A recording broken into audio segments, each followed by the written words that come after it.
Hello friends, this is Poonam and welcome to Subira study points. तो friends, आज हम discuss करेंगे लेव वाइगोस्की। इसके अलावा इसके पिछले वीडियो में हमने जीन पियाजे को डिस्कस किया था, तो यदि आपने वो वीडियो नहीं देखा है तो जा करके उसको भी देख लें। साथ ही फ्रेंड्स, मैं काफ़ी दिन से वीडियो अपलोड नहीं कर पा रही हूँ क्योंकि मेरी तबीयत थोड़ी ख़राब हो गई थी। अब थोड़ा ठीक हूँ, ज़्यादा सही अभी भी नहीं है, लेकिन अब मैं कंटिन्यू वीडियो अपलोड करूँगी। और आज जो टॉपिक है लेव वाइगोस्की, इसको डिस्कस करेंगे। ये टॉपिक सीटेट के लिए काफ़ी इम्पोर्टेंट है, तो यदि आप भी सीटेट की तैयारी कर रहे हैं तो चैनल को सब्सक्राइब कर लें, साथ ही बेल आइकन भी प्रेस कर लें ताकि आने वाली सभी वीडियो की नोटिफिकेशन आप लोगों को मिलते रहे। इसके अलावा पिछले वीडियोज में सारी चीज़ें जो सीटेट के बारे में हैं हमने बता रखी हैं, तो आप सारी वीडियो देख सकते हैं। एंड आज बात करेंगे वाइगोस्की के बारे में। तो सबसे पहले वाइगोस्की की अगर बात करें तो ये एक रशियन साइकोलॉजिस्ट थे। ये भी आपको याद रखना है। वैसे यूपी टेट में ऐसे क्वेश्चन पूछ लिए जाते हैं कि जो वाइगोस्की हैं वो कहाँ के मनोवैज्ञानिक थे। सीटेट में ऐसे क्वेश्चन पूछे रह जाते, लेकिन आप लोग याद रख लेंगे। उसके अलावा इनका जो सिद्धांत है सामाजिक सांस्कृतिक विकास का सिद्धांत, मतलब इन्होंने जो संज्ञानात्मक विकास का सिद्धांत दिया है तो उसका जो नाम है वो सामाजिक सांस्कृतिक विकास का सिद्धांत के नाम से जाना जाता है। साथ ही सामाजिक संज्ञानात्मक विकास का सिद्धांत और सामाजिक संरचना या निर्मितवाद के नाम से भी जाना जाता है। इसके अलावा सामाजिक अंतःक्रिया का सिद्धांत भी इनका सिद्धांत कहलाता है। तो ये इनके सिद्धांत के कई अन्य नाम हैं, तो अन्य अलग अलग नामों से भी पूछ लिया जाता है, इस वजह से इन नामों को भी आप लोग याद रख लेंगे। इसके अलावा जो वाइगोस्की हैं ये एक रशियन मनोवैज्ञानिक तो हैं ही, ये तो हमने पहले ही बता दिया।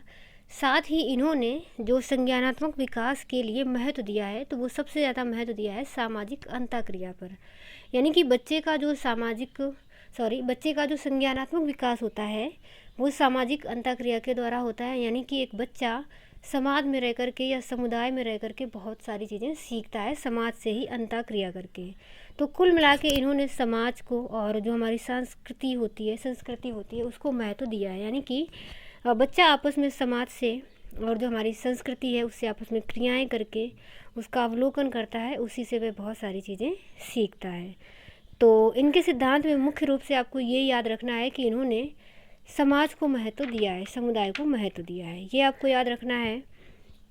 अब यहाँ पर हम इनके कुछ प्रमुख शब्द हैं उनको देख लेते हैं। तो सबसे पहले यहाँ पर हम जेडपीडी की यदि बात करें, यानी कि संभावित विकास का क्षेत्र या फिर जोन ऑफ प्रॉक्सिमल डेवलपमेंट, और जो दूसरा पॉइंट है स्कैफोल्डिंग, यानी कि इसी को कहते हैं मचान, ढांचा निर्माण और पाड़।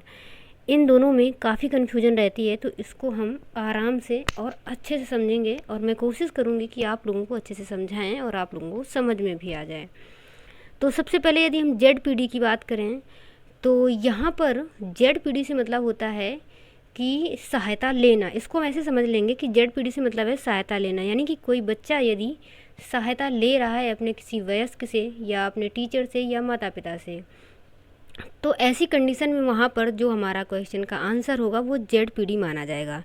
इसको हम ऐसे समझेंगे कि समस्या समाधान के दौरान यदि कोई बच्चा खुद से शुरुआत करता है और फिर बीच में वह उलझ जाता है और फिर वहाँ से जो लक्ष्य तक के बीच की दूरी है, जैसे कि बच्चा मान लेते हैं यहाँ पर है, यहाँ पर बच्चा है और उसका जो लक्ष्य है वो उससे काफ़ी दूर है, तो बच्चा जो ये पहला स्तर है यहाँ तक वह क्रॉस कर चुका है, अपने मन से उसने इस समस्या का समाधान कर लिया है। अब इससे आगे यानी कि यहाँ तक पहुँचने के लिए उसे सहायता की ज़रूरत पड़ेगी, वह उलझ गया है। तो ऐसे में वह अपने किसी वयस्क से सहायता लेता है और सहायता ले करके वयस्क की सहायता से उस जो ये बीच का खाली क्षेत्र है उसको भरता है और अपने लक्ष्य पर पहुंच जाता है। तो जब एक बच्चा बीच में समस्या समाधान के दौरान बीच में उलझ जाता है और किसी वयस्क से सहायता ले करके फिर वह लक्ष्य तक पहुंचता है, तो ऐसी कंडीशन में होता है जो वो होता है जेडपीडी या संभावित विकास का क्षेत्र, यही चीज़ कहलाती है। इसके अलावा इसके फोल्डिंग की यदि हम बात करें तो इसके फोल्डिंग में ये होता है कि समस्या समाधान के दौरान शुरुआत में वयस्क के द्वारा सहायता दी जाती है, यानी कि वयस्क उसको सहायता देता है, यानी कि सहायता तो यहाँ पर भी बच्चे को मिल रही है और यहाँ पर भी, लेकिन अंतर दोनों में ये है कि यहाँ पर बच्चा सहायता लेगा जब वह उलझ गया है और यहाँ पर क्या होता है, यहाँ पर ये चीज़ देखी जाती है कि एक वयस्क पहले बच्चे को खुद से सहायता देता है और फिर बच्चा उस चीज़ को आगे करता है, जबकि यहाँ पर वह बीच में उलझा हुआ होता है। और यहाँ पर बच्चा वयस्क जो है एक, वो बच्चे को शुरुआत में ही सहायता देता है। इसके दौरान बीच में भी सहायता दी जाती है, जैसे कि एक शिक्षक देख रहा है कि बच्चा कोई काम कर रहा है लेकिन वह उलझ चुका है, उलझा हुआ है, तो ऐसे में एक शिक्षक या एक वयस्क उसको संकेत या इशारे दे देता है, यानी कि सहायता दे देता है खुद से ही। बच्चा नहीं सहायता लेता, पर एक जो वयस्क है वह सहायता दे देता है। तो सहायता देना इसके फोल्डिंग कहलाएगा। और जब बच्चा सहायता लेगा तो वह हमारा जेड पीढ़ी कहलाएगा। इसको हम थोड़ा और समझ लेते हैं कि जैसे कोई बच्चा है, उसने कोई खिलौना लिए था, उसने उसको तोड़ फोड़ दिया, मतलब तोड़ा फोड़ा नहीं, उसके जो पुर्जे हैं उसको अलग अलग कर दिया। उसके बाद वह उसको जोड़ रहा है, जोड़ते जोड़ते उसने सारा सही जोड़ा है, लेकिन वह बीच में थोड़ा सा उलझ गया है। तो उलझने के बाद अब उसको समझ में नहीं आ रहा कि वह क्या करे, तो वह अपने किसी बड़े से सहायता लेता है, और लेने के बाद फिर बाद का जितना कुछ बचा हुआ है उसको वह कंप्लीट कर लेता है। तो ये होता है कि जहाँ पर बच्चा उलझा है और जहाँ पर तक उसे पहुँचना है, मतलब कंप्लीट करना है, तो उसके बीच का जो क्षेत्र होता है वही हमारा कहलाता है संभावित विकास का क्षेत्र। जबकि मचान को हम ऐसे समझते हैं कि जैसे एक बच्चा है, साइकिल चलाना उसको सीखना है, तो उसको शुरुआत में ही बच्चे को सिखाना पड़ेगा। बट शुरुआत में ही बच्चे को सहायता दे दी जाती है, और फिर बच्चा जब साइकिल चलाना सीख जाता है तो उस सहायता की ज़रूरत नहीं पड़ती। या फिर इसमें ऐसे भी उदाहरण आते हैं कि जैसे एक शिक्षक बच्चों को आधे सुलझे हुए सवाल वगैरह देता है, या कुछ ऐसी पहेलियाँ देता है जो आधी सुलझी हुई होती हैं, यानी कि वह पहले से ही कुछ ना कुछ सहायता देता है। या फिर बीच में भी सहायता की ज़रूरत पड़ती है, जब बच्चा मान लो कोई काम कर रहा है, कोई सवाल वगैरह लगा रहा है, तो बीच बीच में यदि अटकता है तो अध्यापक उसे सहायता दे देता है। तो कुल मिला के इनका जो साधारण निष्कर्ष है वो ये है कि यदि सहायता ली जाए, यानी कि बच्चा यदि सहायता लेता है तो जेड पीढ़ी, यदि वयस्क खुद से सहायता कर देता है, बच्चे को सहायता देता है, तो वहाँ पर होता है इसके फोल्डिंग या मचान।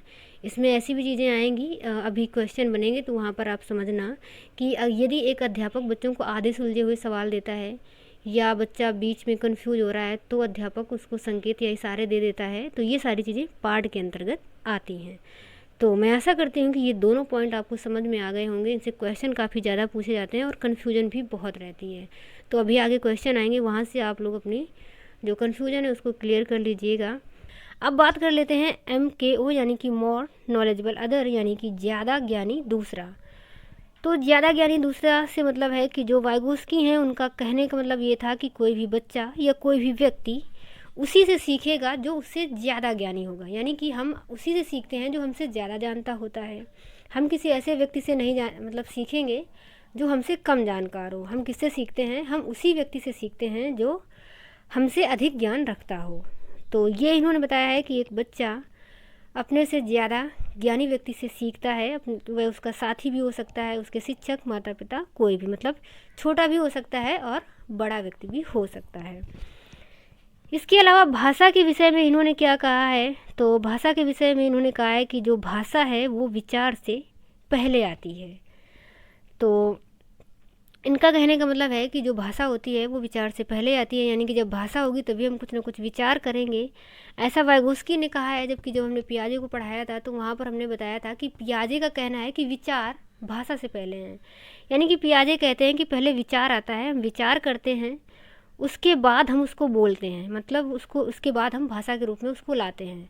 तो ये पियाजे का कहना है कि विचार भाषा से पहले है, जबकि वाइगोस्की कहते हैं कि जो भाषा है वो विचार से पहले है, यानी कि जब कोई भाषा होगी तभी हम कुछ ना कुछ विचार करेंगे। तो ये वाइगोस्की का, यानी कि दोनों के अपने अपने अलग अलग मत हैं। इनको याद रखेंगे कि क्या किसने कहा है, एक कथन के रूप में। आगे देख लेते हैं। वाइगोस्की ने बच्चों को खुद से बातें करने की आदत को व्यक्तिगत वार्ता कहा है। खुद से बातें करके बच्चे अपने कार्यों की योजना बनाते हैं, यानी कि वाइगोस्की का कहना है कि बच्चे जब खुद से बातें करते हैं तो उसे, मतलब जैसे कोई छोटा बच्चा होता है, आपने देखा भी होगा कि छोटा बच्चा मन में ही कुछ ना कुछ बड़बड़ाता रहता है और करता रहता है, जो कुछ भी वह कर रहा है। तो इस चीज़ को वाइगोस्की ने व्यक्तिगत वार्ता कहा है, यानी कि उनका कहने का मतलब ये है कि जब बच्चा खुद से बातें करता है तो वह अपने कार्यों को दिशा निर्देश देता है या फिर अपने कार्यों की योजना बनाता है। मतलब जैसे हम लोग भी जब कोई काम करते हैं तो मन में सोचते जाते हैं कि ऐसे करना है, कैसे क्या करना है, ये सारी चीज़ें हम लोग सोचते रहते हैं। तो ठीक उसी तरीके से एक बच्चा मन में नहीं सोचता, बल्कि वह बोल बोल करके अपने कार्यों को दिशा निर्देश देता है। तो ये वाइगोस्की ने कहा है कि बच्चा जो खुद से बातें करता है, तो खुद से बातें करके बच्चा अपने कार्यों को दिशा निर्देश देता है। और इसके अलावा जो वाइगोस्की के सिद्धांत में इन्होंने खेल को बहुत ही महत्वपूर्ण माना है, यानी कि इनका जो सिद्धांत है, इन्होंने खेल को महत्व दिया है, क्योंकि खेल में भी एक सहयोग की भावना होती है एक तरीके से, क्योंकि उन्होंने समाज को महत्व दिया है। तो जब बच्चा साथ में खेलेगा तो वहाँ पर भी एक सामाजिक माहौल क्रिएट होता है। तो इस वजह से जो वाइगोस्की हैं, इन्होंने अपने सिद्धांत में खेल को बहुत महत्व दिया है। यहाँ पर एक चीज़ हम आपको और बता दें, जब हमने पियाजे को पढ़ाया था तो बताया भी था कि जो बच्चे खुद से बातें करते हैं उसको जो पियाजे ने उसको अहम केंद्रितता कहा है, और जबकि वाइगोस्की ने व्यक्तिगत वार्ता कहा है। तो ये दोनों ही पॉइंट आपको याद रखने हैं। इसके अलावा वाइगोस्की की प्रमुख पुस्तक लैंग्वेज एंड थॉट है। ये बुक आपको याद रखनी है, ये बुक काफ़ी ज़्यादा एग्जाम में पूछी गई है। एंड आगे अगर बात करें तो वाइगोस्की के अनुसार बच्चे अपने समवयस्कों से अंतःक्रिया करके सीखते हैं। तो ये भी आपको याद रखना है कि जो बच्चे होते हैं वो अपने जो साथी ग्रुप होते हैं, साथी समूह होते हैं, उनसे भी आपस में अंतःक्रिया करके सीखते हैं। इसके अलावा वाइगोस्की के अनुसार भाषा समाज द्वारा दिया गया प्रमुख सांकेतिक उपकरण है जो बालक के विकास में विशेष रूप से महत्वपूर्ण है। यानी कि जो भाषा है वो समाज के द्वारा दिया गया एक सांकेतिक उपकरण है।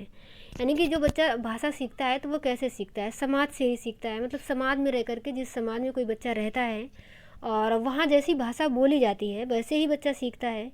तो भाषा क्या है? भाषा समाज के द्वारा दिया गया एक सांकेतिक उपकरण है, यानी कि भाषा हमें समाज से मिली है। तो इसी वजह से हम जहाँ रहते हैं हम वहाँ की ही भाषा बोलते हैं। तो साधारण रूप से यदि हम समझें तो कहने का मतलब सिर्फ इतना है कि जो भाषा मिलती है वो हमें समाज के द्वारा ही मिलती है। इसी वजह से जैसे कोई जो भारतीय होता है या कोई इंडियन बच्चा है तो वो यहाँ की भाषा बोलता है, कोई अमेरिका का है तो वो वहाँ की भाषा बोलता है। तो इसका कारण यही होता है कि जो भाषा होती है वो हमें समाज के द्वारा मिलती है। यानी कि भाषा एक ऐसा सांकेतिक उपकरण है जो हमें समाज के द्वारा मिला है, ये आपको याद रखना है। और इसका जो है बालक के विकास में विशेष रूप से महत्वपूर्ण योगदान भी होता है। यानी कि जो भाषा होती है ये बालक को विकसित करने में काफ़ी योगदान देती है। एंड सांस्कृतिक उपकरण और मनोवैज्ञानिक उपकरण, इन दोनों चीज़ों को हम समझ लेते हैं। तो वाइगोस्की ने सांस्कृतिक उपकरण किसको कहा है? इन्होंने सांस्कृतिक उपकरण कहा है संपर्क के साधन। अब संपर्क के साधन क्या हो सकते हैं? जैसे कि आज के टाइम में हम यूज करते हैं, मोबाइल फ़ोन यूज करते हैं, व्हाट्सअप हो गया, फेसबुक, ये सारी चीज़ें कैसी हैं? संपर्क के साधन हैं। इसके अलावा मनोवैज्ञानिक उपकरण किसे कहेंगे? तो विचार प्रकट करने के साधन। दोनों में अंतर समझना है कि संपर्क का जो साधन है वो मोबाइल है, लेकिन विचार हम कैसे प्रकट करेंगे?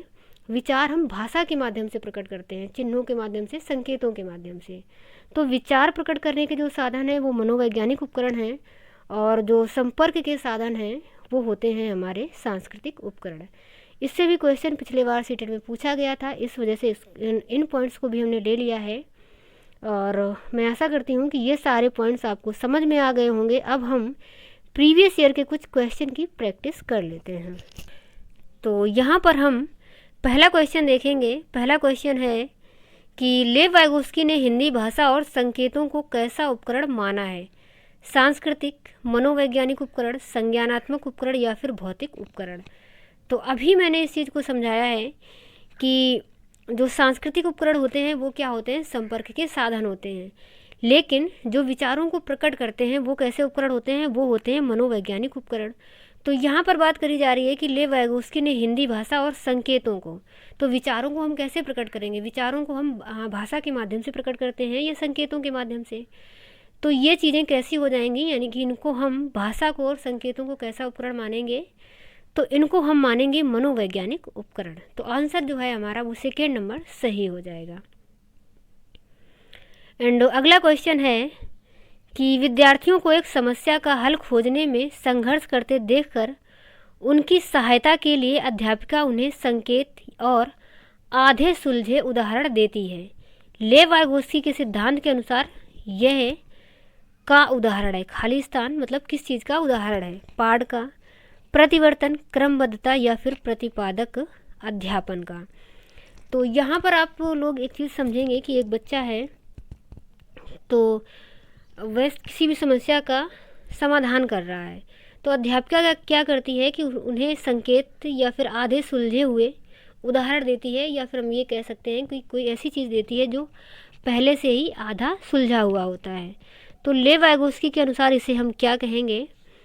तो लेव वाइगोत्स्की के अनुसार हम इसको कहेंगे पाठ, क्योंकि जो अध्यापिका है वह उसको शुरुआत में ही सहायता दे रही है, मतलब पहले से ही वह आधा सुलझा हुआ उदाहरण उसके सामने प्रस्तुत करती है ताकि बच्चा उसको आगे कर सके। तो जो शुरुआती सहायता होती है वो पाठ कहलाती है। तो ऑप्शन हमारा पहला वाला सही हो जाएगा। इसके बाद आगे बात कर लेते हैं, निम्नलिखित में से किसने जोर दिया कि व्यक्तिगत विकास को सामाजिक और सांस्कृतिक संदर्भ में बिना नहीं समझा जा सकता? तो जो वाइगोत्स्की हैं उन्होंने ही सामाजिक और सांस्कृतिक को विशेष महत्व दिया है कि एक बालक का जो व्यक्तिगत विकास होता है वो सामाजिक और सांस्कृतिक संदर्भ में ही होता है, यानी कि एक जो बच्चा विकसित होता है वो समाज में रहकर, और जो हमारी संस्कृति होती है उसी से प्रभावित होकर के उसका व्यक्तिगत विकास होता है। तो सामाजिक और संस्कृति को महत्व किसने दिया है? तो ये दिया है लेव वाइगोत्स्की ने। तो ऑप्शन हमारा पहला वाला सही हो जाएगा। क्वेश्चन अगला है, 4-5 साल की उम्र में बच्चे अक्सर अपने आप से बातचीत करते हैं। लेव वाइगोत्स्की के अनुसार ये वाक है। तो इसको भी हमने समझा दिया है कि बच्चे जो खुद से बातें करते हैं उसको वाइगोत्स्की ने क्या कहा है? आत्मकेंद्रितता नहीं कहा, ये तो पियाजे ने कहा है। उनके संज्ञानात्मक विकास में बाधा डालता है, ये बिल्कुल ही गलत है, क्योंकि बच्चा यदि खुद से बातें कर रहा है तो संज्ञानात्मक विकास में बाधा नहीं डालेगा। और उनके सामाजिक विकास में बाधा डालता है, ये भी गलत है। उनको अपनी सोच नियमित करने में मदद करता है। तो ऑप्शन हमारा 4 नंबर ही सही है कि बच्चा जो कुछ भी सोच विचार करके करना चाहता है वह उसको बोल बोल करके ही करता है, तो उनको अपनी सोच को नियमित करने में मदद करता है। ऑप्शन हमारा 4 नंबर सही हो जाएगा। एंड अगला क्वेश्चन है, भाषा एवं विचार पर लेव वाइगोत्स्की क्या सुझाते हैं? भाषा संज्ञानात्मक विकास को निर्देशित करती है। संज्ञानात्मक विकास भाषा को निर्देशित करता है। भाषा और संज्ञान में कोई संबंध नहीं है, या फिर संज्ञान भाषा से स्वतंत्र है। तो इसको समझेंगे कि जो संज्ञान भाषा से स्वतंत्र है ऐसा बिल्कुल भी नहीं है। संज्ञान और भाषा आपस में जुड़े हुए होते हैं।